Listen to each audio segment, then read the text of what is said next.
ನಾನು ಬಹಳಷ್ಟು ಬುದ್ಧಿವಂತ ಹೆಂಗಸು. ನಾನು ಅಲ್ಲಿಂದ ಇಲ್ಲಿ ಬಂದು ಸೇವೆ ಮಾಡ್ತಾ ಇದ್ರೆ ಕೆಲವರು ಅಪಪ್ರಚಾರ ಮಾಡ್ತಾರೆ ಅಂತ. ರೇಖಕ್ಕ ನಾನು ನಿಮಗೆ ಸವಾಲನ್ನು ಆಗ್ತಾ ಇದ್ದೀನಿ.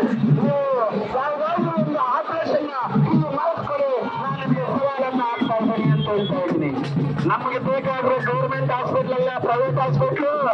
ನಿಮಗೆ ಮತವನ್ನ ಹಾಕಿದವರು, ನಿಮಗೆ ಓಟನ್ನು ಹಾಕಿ ಗೆಲ್ಲಿಸಿದವರಿಗೆ ಗೌರ್ಮೆಂಟ್ ಹಾಸ್ಪಿಟ್ಲು. ನಮಗೆ ಡಾಕ್ಟರ್ ಬಾಬಾ ಸಾಹೇಬ್ ಕೊಟ್ಟಿರ್ತಕ್ಕಂಥ ಗೌರ್ಮೆಂಟ್ ಹಾಸ್ಪಿಟ್ಲ್ ಸಾಕು. ಆದ್ರೆ ನಮ್ಮ ಪ್ರಾಣವನ್ನ ಉಳಿಸುವಂತ ಕೆಲಸ ನಿಮ್ಮ ಜವಾಬ್ದಾರಿ ಅಂತ ನಾನು ನಿಮ್ಮಲ್ಲಿ ಮನವಿ ಮಾಡ್ಕೊಳ್ತಾ ಇದ್ದೀನಿ. ಮಾನ್ಯ ಶಾಸಕರಾದಂತ ಯೂಸಫ್ನವರೇ, ಇವತ್ತು ನನ್ನ ಕಣ್ಣೆದುರಿಗೆ 2 ವಾರದಿಂದ 3 ವಾರದ ಒಳಗಡೆ ನನ್ನ ಕಣ್ಣೆದುರಿಗೆ ರೋಡ್ದಿಂದ ಮಲ್ಟಿಪರ್ಸೆಂಟೇಜ್ ಹಾಸ್ಪಿಟಲ್ ಬಂದ್ರೆ ಸರಿಯಾದ ಫೆಸಿಲಿಟಿ ಇಲ್ಲ, ನೀವು ಕೋಲಾರ ಹೋಗಿ ಅಂದಾಗ ನನ್ನ ಕಣ್ಣು ಮುಂದೆ ಪ್ರಾಣ ಬಿಟ್ಟಂತ ನನ್ನ ಸ್ನೇಹಿತರ ಪರಿಸ್ಥಿತಿ, ಅವರ ಮನೆಗಳ ಪರಿಸ್ಥಿತಿ ಏನು ಅನ್ನೋದನ್ನ ನಮಗೆ ಚೆನ್ನಾಗಿ ಬಹಳ ದುಃಖದಿಂದ ಮಾತಾಡ್ತಾ ಇದ್ದೀವಿ. ಇವತ್ತು ಕೇವಲ ಒಬ್ಬ ಮೊಹಮ್ಮದ್ ಕೃಷ್ಣ ಅಥವಾ ಕೇವಲ ಒಬ್ಬ ಜೆಪಿ ಬಸವ್ ಅಥವಾ ಕೇವಲ ಒಂದು 4 ಕೇಸ್ ಕಮಿಟಿ ಅಥವಾ ಯಾವುದೇ ಕೇವಲ ಒಂದು ಪಕ್ಷ ಮಾತ್ರ ಇರುತ್ತೆ ಈ ಹಾಸ್ಪಿಟ್ಲ ಹೋರಾಟಕ್ಕೆ ಬೆಂಬಲ ಬರ್ತಾ ಇಲ್ಲ. ನೀವು ಏನಾದ್ರೂ ನಿಮ್ಮಲ್ಲಿ ಇಂಟೆಲಿಜೆನ್ಸ್ ರಿಪೋರ್ಟ್ ಇತ್ತು ಅಂತಂದ್ರೆ ನಿಮ್ಮದೇ ಆದಂತ ಕಾರ್ಯಕ್ರಮ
ಇವತ್ತು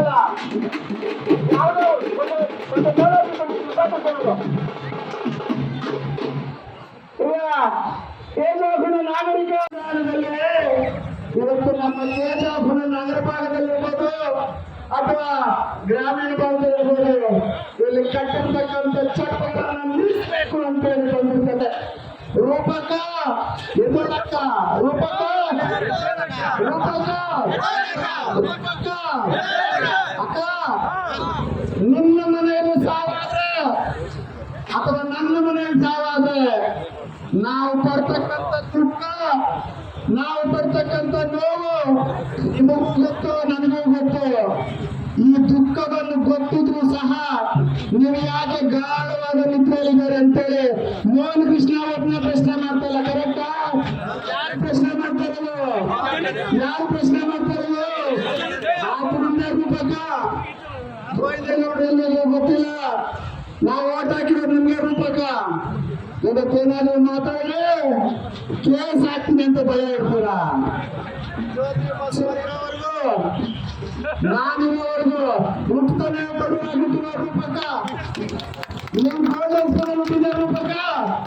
ನಾವು ಮುಕ್ತ ತಿಂದು ನಮ್ ಕೆಲವಲ್ಲಿ ಗೊಡ್ಡುಗಾರ ಅಂತಾರೆ, ಗೊಡ್ಡುಗಾರ ತಿಂದು ಬಂದಿರೋ ರೂಪಕ. ನಾವು ನಿಮ್ ಜೈಲಿಗೆ ಹಾಕಿದ್ರು ನಮ್ಮ ಹೋರಾಟ ನಿಲ್ಲಲ್ಲ.